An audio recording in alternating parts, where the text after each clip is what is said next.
हाँ जी, नमस्कार आप सभी को। आप सभी का स्वागत है अपने इस YouTube चैनल एड्यूरोही पर। मैं आपका अपना विजय भारत आप सभी का स्वागत करता हूँ। करंट अफेयर्स सीरीज के अंतर्गत चलने वाली कक्षाएं आप सभी को सुबह 6 बजे प्रोवाइड करवा दी जाती हैं अपने इस YouTube चैनल एड्यूरोही पर। आज 10 जुलाई के दिन आप सभी का स्वागत है इस कक्षा में। Current affairs analysis with MCQs, कुछ महत्वपूर्ण करंट अफेयर्स को हम कवर करेंगे, उनकी एनालिसिस करते हुए मल्टीपल चॉइस क्वेश्चन आपसे पूछेंगे। ये आपकी कक्षा मंडे टू फ्राइडे होती है। पहले आपको बता देते हैं कि आज हम क्या क्या महत्वपूर्ण न्यूज कवर करने वाले हैं। जस्टिस नागू ने पंजाब एवं हरियाणा उच्च न्यायालय के मुख्य न्यायाधीश के रूप में शपथ ली है।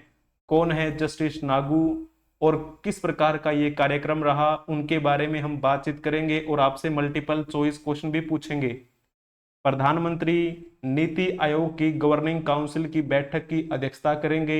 नीति आयोग के अध्यक्ष कौन होते हैं और इसके उपाध्यक्ष की नियुक्ति किसके द्वारा की जाती है, वो सारी की सारी बातें हम कवर करेंगे और आपसे मल्टीपल चॉइस क्वेश्चन भी पूछेंगे। आप सभी को पता है हमारे भारतीय प्रधानमंत्री श्री नरेंद्र मोदी रूस की यात्रा पर गए हुए हैं और अमेरिका और रूस की तो कभी आज तक बनी ही नहीं, आपको इतिहास पता ही है।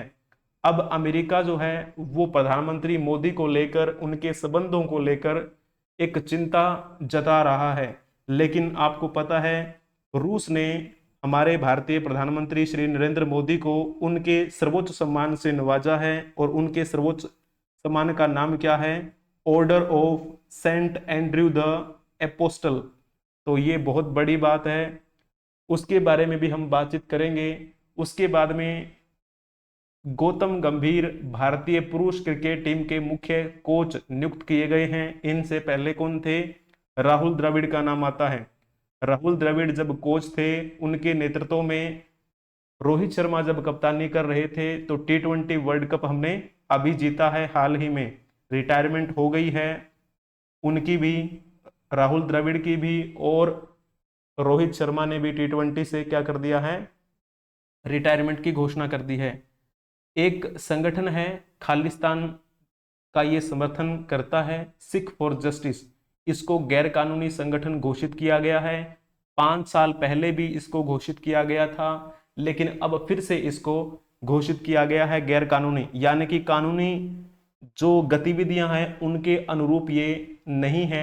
इसी वजह से गैर कानूनी गतिविधियां कह दिया जाता है, जो हमारे राष्ट्र की एकता और अखंडता को क्या है, धूमिल करने का प्रयास करता हो। ऐसी कोई भी गतिविधियां गैर कानूनी गतिविधियां कहलाती है और ये संगठन इसी के तहत चलता है। इसी वजह से गृह मंत्रालय के द्वारा इसे गैर कानूनी संगठन घोषित किया गया है।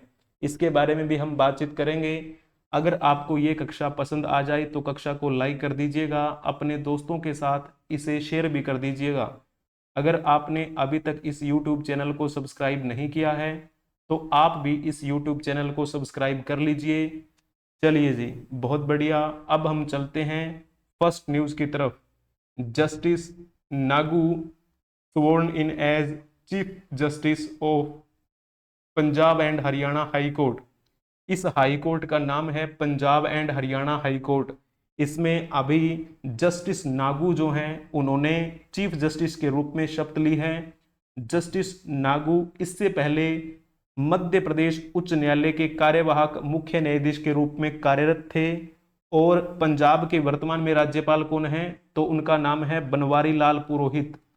बनवारी लाल पुरोहित जो कि वर्तमान में पंजाब के राज्यपाल हैं। उन्होंने कल यानी कि 9 जुलाई को चंडीगढ़ में जस्टिस शील नागू को पंजाब एवं हरियाणा उच्च न्यायालय के मुख्य न्यायाधीश के रूप में शपथ दिलाई। राजभवन में आयोजित शपथ ग्रहण समारोह में हरियाणा के राज्यपाल बंडारू दत्तात्रेय भी उपस्थित थे।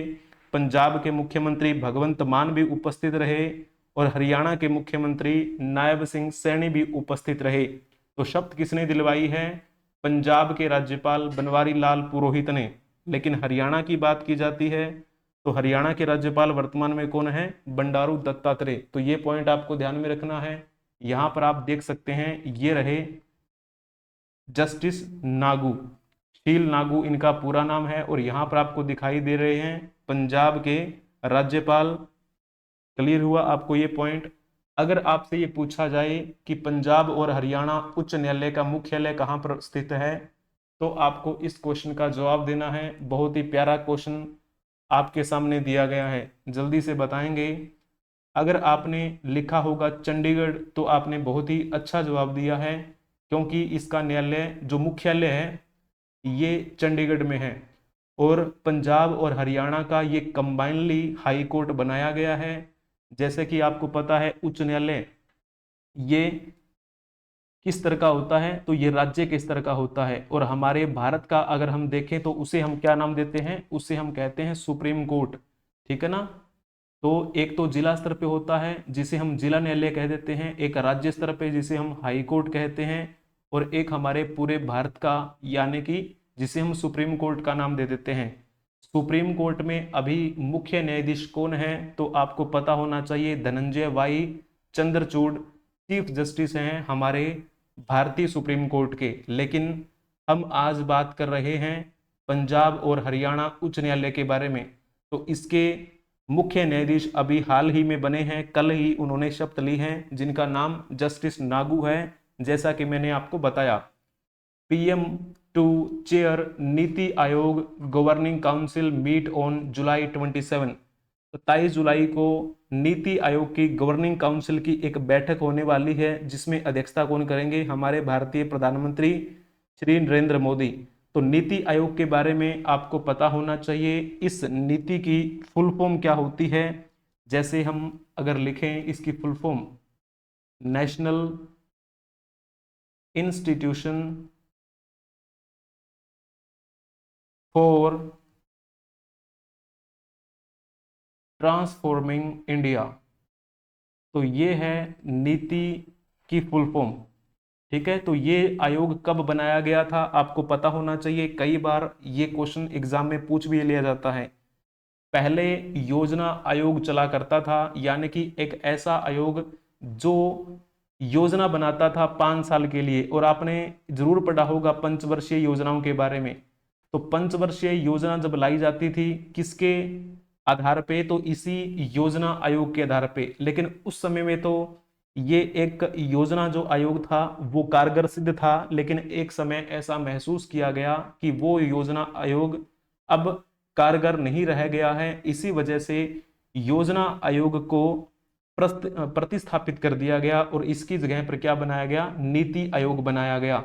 ये बात है 2015 की।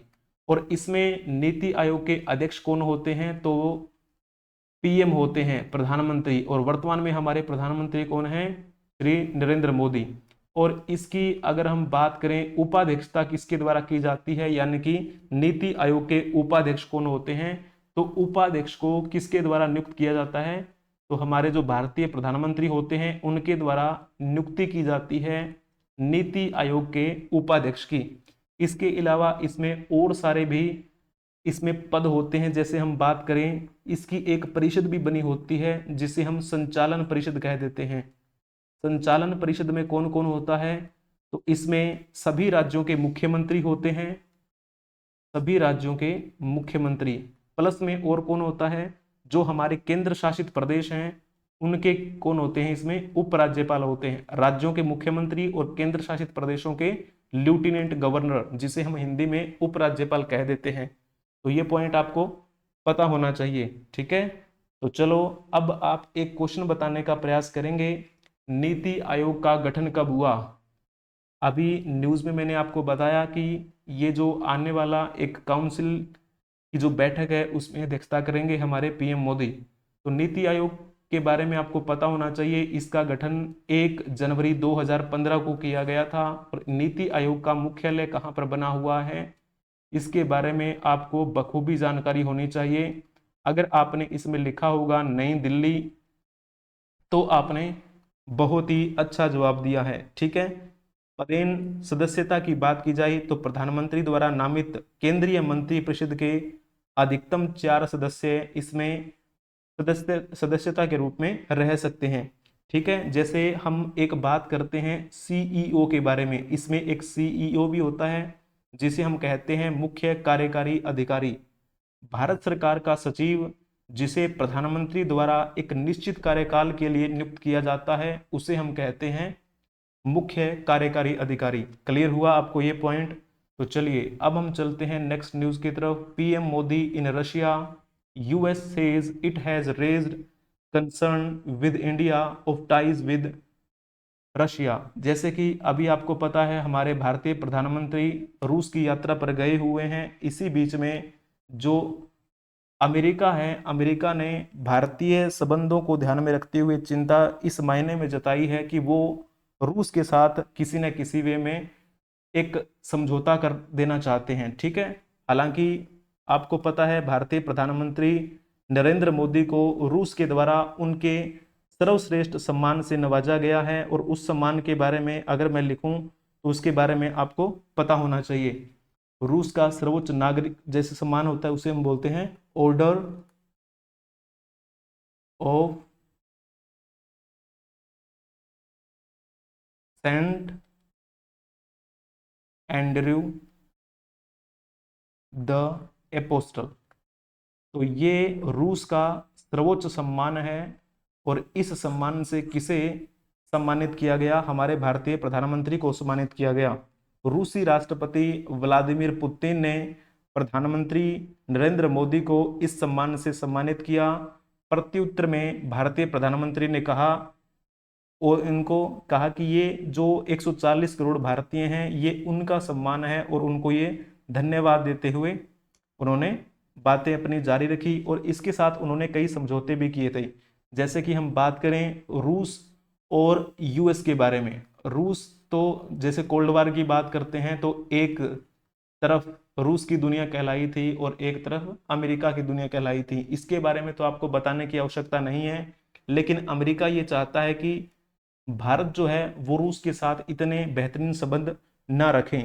लेकिन भारतीय जो हैं उन्होंने क्या कहा कि हमारा प्राचीन समय का एक समझौता है, प्राचीन समय की हमारी जो दोस्ती है उसको हम कैसे नकार सकते हैं। तो भारतीयों ने इस प्रकार से इसको क्या किया है, अपनी बात कही है। ठीक है, तो इसी के साथ में यहाँ पर आपको दिखाई दे रहे होंगे ये एक दूसरे के साथ घूमते हुए यहाँ पर नजर आ रहे हैं।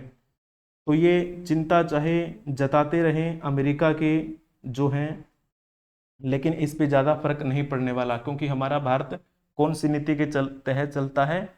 ना किसी को बुरा कहना है और ना किसी से सुनना है। हालांकि अब थोड़ा प्रभाव पड़ा है कि ना सुनने वाली प्रवृत्ति जो है देखी गई है, थोड़ी बहुत चलना भी चाहिए। Putin accepts PM Modi request to release Indian military recruits on Russia Ukraine war front. जैसे कि आपको पता है रूस और यूक्रेन के बीच में एक लंबे समय से तनातनी चल रही है, और इसी तनातनी के बीच में कुछ भारतीय जो वहां पर रिक्रूट किए गए थे और उनको वहां पर रख लिया गया, उनको रिहा नहीं किया गया था। द हिंदू जो न्यूज़पेपर है, द हिंदू ने सबसे पहले दर्जनों भारतीयों की समस्या के बारे में रिपोर्ट की थी, जिन्हें यूक्रेन युद्ध में सेना की नौकरी के लिए लालच दिया गया था। रूस के राष्ट्रपति व्लादिमीर पुतिन और भारत के प्रधानमंत्री नरेंद्र मोदी 8 जुलाई 2024 को मॉस्को रूस के पास नोवो ओग्रिएवो राज्य निवास में अपनी बैठक के दौरान आपको यहाँ पर चलते हुए दिखाई दे रहे होंगे, है ना।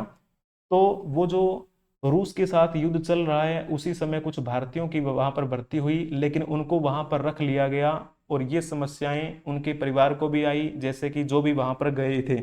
लेकिन अभी भारतीय प्रधानमंत्री ने उनसे अनुरोध किया कि जो भी हैं अगर वहां से वो भारत में लौटना चाहते हैं, जो भी भारतीय वहां पर अभी तैनात हैं जिनको रिहा नहीं किया गया है, अगर वो चाहते हैं भारत में आना तो उनको छोड़ दिया जाए, उनको रिहा कर दिया जाए। तो पुतिन ने ये बात मान भी ली है, और इस निर्णय से अवगत सूत्रों के अनुसार श्री पुतिन जो हैं वो क्या करेंगे, इसके आशय के इन्होंने निर्देश भी दे दिए हैं। लेकिन सूत्रों के हवाले से, जैसे हम एक डायलॉग सुनते हैं, सूत्रों के हवाले से हमें ये सुना, तो द हिंदू जो न्यूज़पेपर है उनकी तरफ से ये कहा गया है कि सूत्रों के बारे में हम नहीं बताएंगे, इसी बात की शर्त पर उन्होंने कहा है कि उम्मीद है कि 1 हफ्ते के भीतर भीतर वो वहां से रिहा होकर यहाँ पर आ जाएंगे, जो भी वहां पर भारतीय सेवारत थे या फिर तैनात थे। और अभी एक पॉइंट आपके लिए बहुत ही महत्वपूर्ण बन जाता है कि हाल ही में भारतीय प्रधानमंत्री श्री नरेंद्र मोदी को किस देश ने अपने सर्वोच्च सम्मान से नवाजा है, तो रूस का नाम आएगा। और रूस के सर्वोच्च नागरिक सम्मान का नाम क्या है? Order of saint Andrew the apostle. Clear है? तो जैसे कि हम हमारे संविधान की बात करते हैं, जो पूरे विश्व का सबसे बड़ा लिखित संविधान है, इसमें हमने अलग अलग देशों से कुछ न कुछ चीजें ग्रहण की हैं ताकि एक व्यवस्था बेहतरीन तरीके से बन सके। उसी प्रकार हमारे भारतीय संविधान में कुछ बातें ऐसी भी हैं जो हमने रूस के संविधान से ली हुई हैं।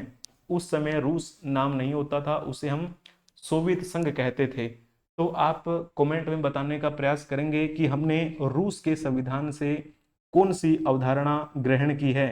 तो इसमें अगर आपने लिखा होगा ना मौलिक अधिकारों की अवधारणा, तो भी आपने बहुत ही अच्छी बात लिखी है। कानूनों द्वारा स्थापित प्रक्रिया की अवधारणा, ये हमने किस देश की? तो हम कहेंगे इंग्लैंड। ठीक है। और राज्य के नीति निदेशक तत्वों की बात की जाती है, तो ये आप क्या लिखेंगे? आयरलैंड। ठीक है ना? तो ये पॉइंट आपको पता होना चाहिए इसमें। चलिए जी। और एक क्वेश्चन मैंने अमेरिका के बारे में भी पूछ लिया है, क्योंकि अमेरिका अभी हाल ही में बड़ी चिंता में है कि भारतीय प्रधानमंत्री वहां पर गए हैं, तो क्या क्या वो समझौते कर सकते हैं, क्या वो अमेरिका का साथ छोड़ सकते हैं? सॉरी। तो इसके बारे में आप बताने का प्रयास करेंगे कि संयुक्त राज्य अमेरिका के संविधान से भारतीय संविधान में कौन सी अवधारणा सन्निहित है? मौलिक अधिकारों की अवधारणा तो जैसे मैंने आपको बता दिया, ये तो रूस से है। अगर आपने इसमें लिखा होगा, सॉरी,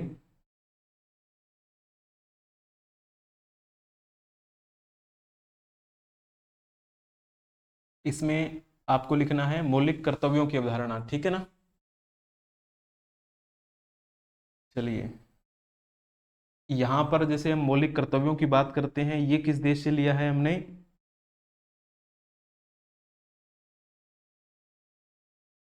यूएसएसआर से मौलिक कर्तव्य। सॉरी, इसमें मिस्टेक हो गई ना। तो हमने इसमें लिखना है डी ऑप्शन, और अमेरिका के लिए पूछा जाए तो हमें क्या लिखना है इसमें? मौलिक अधिकारों की अवधारणा। इसको ए ऑप्शन आपको टिक कर देना है। ठीक है। तो अमेरिका के संविधान से हमने क्या लिया है? मौलिक अधिकारों की अवधारणा ली है। और मौलिक कर्तव्यों की बात की जाती है तो वो हमने रूस के संविधान से ग्रहण की है। मौलिक कर्तव्यों की अवधारणा अगर हम बात करें, ये हमारे भारतीय संविधान के कौन से भाग में है? तो भाग 4A में है। और अनुच्छेद की बात की जाती है तो आप कौन सा अनुच्छेद लिखेंगे? अनुच्छेद 51A। क्लियर हुआ आपको ये पॉइंट? बहुत ही बढ़िया। तो ये थोड़ा सा आप इसमें देख लेंगे, थोड़ी सी मिस्टेक हुई, क्षमा चाहते हैं आपसे। गौतम गंभीर अपॉइंटमेंट उनको मिल गई है इंडिया के क्रिकेट हेड कोच के रूप में। तो ये अपॉइंटेड हो चुके हैं, अभी इनकी नियुक्ति हुई है। इनके बारे में तो आपने बखूबी सुना भी होगा, गौतम गंभीर के बारे में। ये हमारे भारतीय बेहतरीन क्रिकेटर रहे हैं, और अपने जैसे इनके मन में जो विचार आता है उसको ये रखते नहीं हैं। बड़ी एक कह सकते हैं कि सबके सामने ये विचार अपना रख देते हैं, चाहे वो विचार जैसा भी हो। किसी के पीठ पीछे बोलने वालों में से ये नहीं है, मुंह पर बोल देते हैं जैसा भी हो। आपने देखा भी होगा। तो गौतम गंभीर भारतीय पुरुष क्रिकेट टीम के नए मुख्य कोच नियुक्त हुए हैं। ठीक है। और इससे पहले कौन थे? तो राहुल द्रविड़ थे। अभी हाल ही में जब राहुल द्रविड़ थे कोच, उस समय कप्तान कौन थे T20 फॉर्मेट के? रोहित शर्मा। और रोहित शर्मा की कप्तानी में हमने T20 वर्ल्ड कप जीत लिया है। और टोटल हमने कितनी बार T20 वर्ल्ड कप जीता है? तो ये हमारा दूसरी बार था। पहली बार हमने T20 वर्ल्ड कप कब जीता था? तो ये बात है 2007 की। और उस समय हमारे कप्तान कौन थे? MS धोनी। और अब की बार कौन थे? तो नाम आता है रोहित शर्मा का। इस वर्ल्ड कप को जीतने के बाद रोहित शर्मा ने क्या कर दिया, T20 फॉर्मेट से संन्यास ले लिया। अब देखते हैं नई T20 टीम कौन सी रहेगी, कैसी कैसी। हालांकि बन चुकी है वैसे तो, जिम्बाब्वे के खिलाफ में सीरीज चल रही है 5 मैचों की, उसमें कप्तानी कर रहे हैं शुभमन गिल, है ना। तो वो देखते हैं, एक बार एक्सपेरिमेंट चल रहा है, लेकिन एक आप कह सकते हैं कि व्यवस्थित क्रम में हर बार यही कप्तान रहेंगे, तो वैसी वाली स्थिति अभी बनी ही नहीं है, तो कुछ समय उसमें लगेगा, देखते हैं। रोहित शर्मा, विराट कोहली और रविंद्र जडेजा, इन तीनों ने T20 फॉर्मेट से संन्यास ले लिया है। लेकिन अभी और भी बाकी बची हुई चीजें हैं, जैसे सीटी की बात करते हैं। सीटी का मतलब क्या होता है, चैंपियंस ट्रॉफी। चैंपियंस ट्रॉफी 2025 अभी हाल ही में आने वाली है, और WTC भी आने वाली है ना, तो 2025। तो इसमें क्या होगा, इसमें अब भारत की जो कमान है वो किसके हाथों में है, रोहित शर्मा के हाथों में ही है एज ए कैप्टन। लेकिन T20 में उन्होंने संन्यास लिया है, बाकियों में से उन्होंने संन्यास नहीं लिया है। लेकिन इसमें नई बात क्या ऐड होने वाली है कि अब ये जो ट्रॉफी होंगी जिसमें रोहित शर्मा कप्तान रहेंगे, उसमें एक एडिशनल चीज ये रहेगी कि वहां पर कोच कौन दिखाई देंगे, गौतम गंभीर कोच दिखाई देंगे। क्लियर हुआ आपको ये पॉइंट, बहुत ही बढ़िया। चलो, यहां पर आप देख पा रहे हैं ये कौन है, ये है जय शाह। जय शाह कौन है, BCCI के ये सचिव हैं, BCCI के सचिव हैं ये। और उधर साइड में आपको दिखाई दे रहे हैं गौतम गंभीर, ये इन्होंने IPL की टी शर्ट पहनी हुई है। IPL में ये मेंटोर की भूमिका निभा रहे हैं, किस पार्टी की, किस टीम के लिए, KKR, कोलकाता नाइट राइडर्स। और इन्होंने अभी इसी टाइम कोलकाता नाइट राइडर्स के लिए मेंटोर की भूमिका निभाई, और इनकी टीम ने इस IPL में जीत भी हासिल कर ली। ये मैच तो आपको याद ही होगा, बड़ा ही फेमस मैच था ये, और ये मैन ऑफ द मैच इसमें रहे थे फाइनल में। ठीक है, 2011 की बात करते हैं तो हमारे भारत ने दूसरी बार वनडे वर्ल्ड कप जीता था, आपको ये बात ध्यान में होगी। वनडे वर्ल्ड कप की बात करते हैं तो ये कब की बात है, 2011 की, और उस समय हमारे भारतीय कप्तान कौन थे, तो MS धोनी का नाम आता है ना। हालांकि पहली बार हमने जीत कब हासिल की थी वनडे वर्ल्ड कप की, तो ये बात है 1983 की, जब हमारे कप्तान कपिल देव थे। ठीक है, तो 2 बार हमने वनडे वर्ल्ड कप जीता है, और 2 बार हमने T20 वर्ल्ड कप जीता है।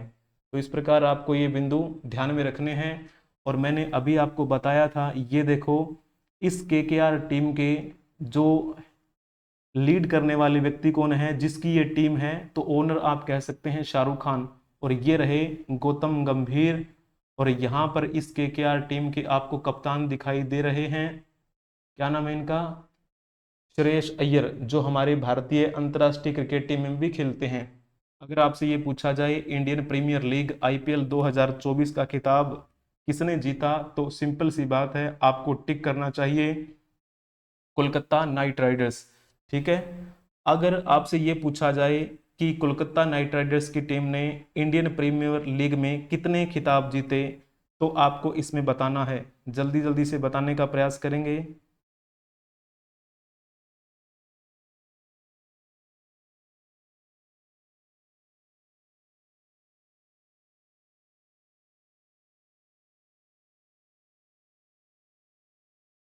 बता दिया। अगर आपने इसमें लिखा होगा 2012, 2014 और 2024, तो आपने बहुत ही अच्छा जवाब दिया है। 2024 में जब KKR ने जीत हासिल की है, तो इसके मेंटोर भी गौतम गंभीर ही रहे। ठीक है, तो चलो अब हम नेक्स्ट न्यूज की तरफ चलते हैं। Pro Khalistani 6 for Justice group declared unlawful association for another 5 years। ये जो प्रो खालिस्तानी एक संगठन है जिसका नाम है सिख फॉर जस्टिस, इस ग्रुप को अगले 5 सालों के लिए गैरकानूनी संगठन घोषित कर दिया गया है। केंद्र का मानना है कि इस संगठन की जो गतिविधियां हैं वो गैर कानूनी गतिविधियां हैं, यानी कि ऐसी गतिविधियां जो कानून के अनुरूप सही नहीं बैठती। कानून के अनुरूप सही नहीं बैठती का क्या मतलब है, इसका मतलब है ऐसी गतिविधियां जो हमारे भारत के लिए अच्छी नहीं है, भारत की एकता अखंडता के लिए बिल्कुल भी अच्छी नहीं है। इसी वजह से इस संगठन को अब क्या कर दिया गया है, गैर कानूनी घोषित कर दिया गया है। तो जैसे हम बात करें इस पर किस अधिनियम के तहत कार्यवाही की गई है, तो इसमें एक एक्ट आता है जिसको हम कहते हैं अनलॉफुल एक्टिविटीज प्रिवेंटेशन एक्ट। तो इस एक्ट के बारे में आपको पता होना चाहिए। इसे हम शॉर्ट फॉर्म में बोल देते हैं यूएपीए। ये बड़ा ही एक कठोर, आप कह सकते हैं, एक एक्ट है जिसके तहत क्या है, कार्रवाई होती है। तो इसके एक्ट के तहत अगर किसी को गिरफ्तार कर लिया जाता है तो सोचो, वो तो एक तरीके से डूब ही गया, ठीक है ना। तो केंद्रीय गृह मंत्रालय ने 9 जुलाई को ये डिसीजन लिया था कि वो एक गैर कानूनी संगठन है। हालांकि इससे पहले भी इस संगठन को 5 साल के लिए बैन किया गया था, लेकिन अब टाइम पूरा हो गया, तो आने वाले 5 साल के लिए इसे फिर से क्या कर दिया गया, अब दोबारा से गैर कानूनी संगठन घोषित कर दिया गया। यहां पर आप देख सकते हैं ये कौन है, ये हैं खालिस्तानी समर्थक पन्नू। और आपने एक जरूर नाम सुना होगा, अभी हाल ही में आपने पंजाब में घटना सुनी थी खालिस्तानी एक व्यक्ति को लेकर, जिसका नाम क्या था, वो अमृतपाल सिंह। अमृतपाल सिंह को गिरफ्तार भी कर लिया गया, और कहां पर है वो, असम की डिब्रूगढ़ जेल में है। लेकिन फिर उसने क्या किया था, उसे पकड़ लिया गया। अभी हाल ही के जो लोकसभा चुनाव हुए थे, उन लोकसभा चुनाव में उसने इलेक्शन भी लड़ा, और उस इलेक्शन में वो जीत भी गया। हालांकि अब आप ये अंदाजा लगा सकते हैं कि वहां के लोग क्या चाह रहे हैं। यानी कि अगर वो जीत गया है तो जाहिर सी बात है कि लोगों ने जिताया है। तो ये बहुत ही बड़ी सोचने वाली बात है हमारे लिए, हमारे देश के लिए, एकता के लिए, अखंडता के लिए, है ना। तो ये पॉइंट हमें बिल्कुल ध्यान में रखना है। तो चलो आपको इस कानून के बारे में थोड़ी सी जानकारी दे देते हैं। पहले आप इस क्वेश्चन के बारे में बताने का प्रयास करेंगे। गैर कानूनी गतिविधियां रोकथाम अधिनियम यूएपीए के बारे में निम्नलिखित कथनों पर विचार करें और बताएं कि इनमें से कौन सा कथन सत्य है। आपके सामने ऑप्शन दिए गए हैं, बिल्कुल बताने का प्रयास करेंगे। 2004 में पारित कानून का उद्देश्य भारत में गैर कानूनी गतिविधियां संघों की प्रभावी रोकथाम करना है। क्या ये बात ठीक लिखी है? क्या आप कहेंगे जी नहीं, ये बात तो गलत लिखी हुई है। गलत क्यों लिखी हुई है? गलत इस वजह से लिखी हुई है क्योंकि ये 2004 में पारित नहीं हुआ। तो फिर कब की बात है? ये तो 1967 में बना था। तो पहला पॉइंट गलत हो गया। इसमें आजीवन कारावास है, लेकिन उच्चतम दंड के रूप में मृत्यु दंड नहीं है। ये बात भी गलत है। आजीवन कारावास है उसमें, लेकिन उच्चतम दंड के रूप में मृत्यु दंड का प्रावधान भी किया गया। कब किया गया था? 2019 में, जब संशोधन किया गया था। तो दोनों ही पॉइंट इसमें गलत लिखे हुए हैं, ना तो पहला ठीक है और ना ही दूसरा ठीक है। इसके बारे में थोड़ा सा आपको पता होना चाहिए। यूएपीए ये एक ऐसा मतलब अधिनियम है। इस अधिनियम के तहत अगर कोई भी आतंकवादी गतिविधियां कोई करता हुआ दिखाई देता है, कोई भी संगठन, तो थोड़ी सी पहले की बात करते हैं। मान के चलो कोई आतंकवादी गतिविधियां, आतंकवादी गतिविधियों को सहारा दे रहा है या उसके लिए कुछ कार्य कर रहा है। मान के चलो इस संगठन का नाम हम दे देते हैं, किसी भी आतंकवादी संगठन का नाम ABCD नामक एक संगठन है। इसमें बहुत सारे लोग क्या हैं, इसमें हिस्सा लिए हुए हैं, ठीक है। मान के चलो इसमें XYZ, तो ये जो लोग हैं ये इसमें जुड़े हुए हैं। पहले जब इस यूएपीए को पारित किया गया था 1967 में, इसके तहत इसमें कहा गया था कि कोई भी संगठन अगर इस प्रकार की गतिविधियां करता है जिससे राष्ट्र को खतरा हो, राष्ट्र की एकता अखंडता को खतरा हो, तो उसे आतंकवादी संगठन घोषित करते हुए उस पर क्या है, बैन लगाया जा सकता है। लेकिन मान के चलो जो व्यक्ति इससे अटैच होते थे वो तो दूर हो जाते थे, संगठन हो गया बुरा, लेकिन लोग तो नहीं हुए। लोग तो, मानसिक विचार तो एक्स का वही है, वाई का वही है, जेड का वही है। अगर इस एक्स ने एक नया संगठन बना लिया, मान के चलो कि MNO, तो फिर क्या किया जाए? अब MNO एक नया संगठन हो गया, सोच किसकी? उसी व्यक्ति की।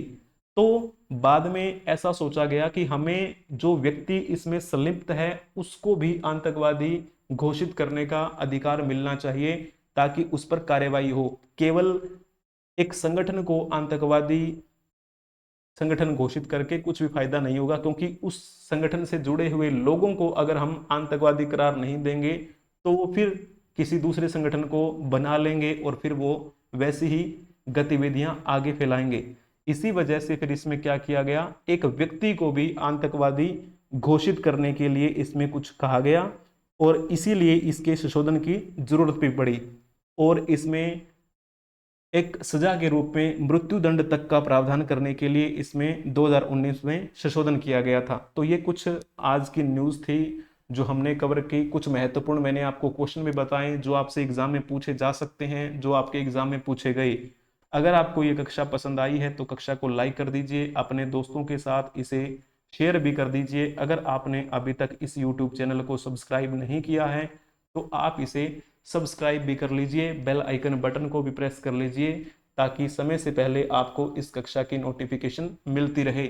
जैसे कि मैंने आपको पहले भी बताया है, आज तक जितनी भी आपकी करंट अफेयर्स की क्लास हुई हैं सभी की पीडीएफ मैंने आपको टेलीग्राम चैनल पे प्रोवाइड करवा दी है और मल्टीपल चॉइस क्वेश्चन के लिंक भी मैंने आपको वहां पर प्रोवाइड करवाए हैं, वो भी आप वहां पर चेक कर सकते हैं। तो एक बार वहां पर जाइए टेलीग्राम चैनल पे, वहां पर आपको सारी चीजें मिल जाएंगी।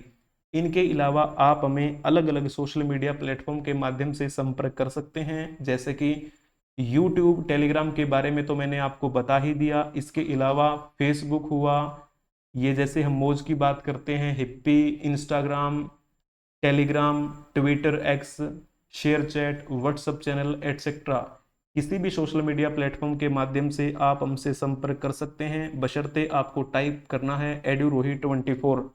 ठीक है, तो बने रहिए हमारे साथ। Thank you for watching, like share and subscribe. Thank you so much. हम मिलेंगे नेक्स्ट क्लास में, तब तक के लिए जय हिंद, जय भारत, वंदे मातरम।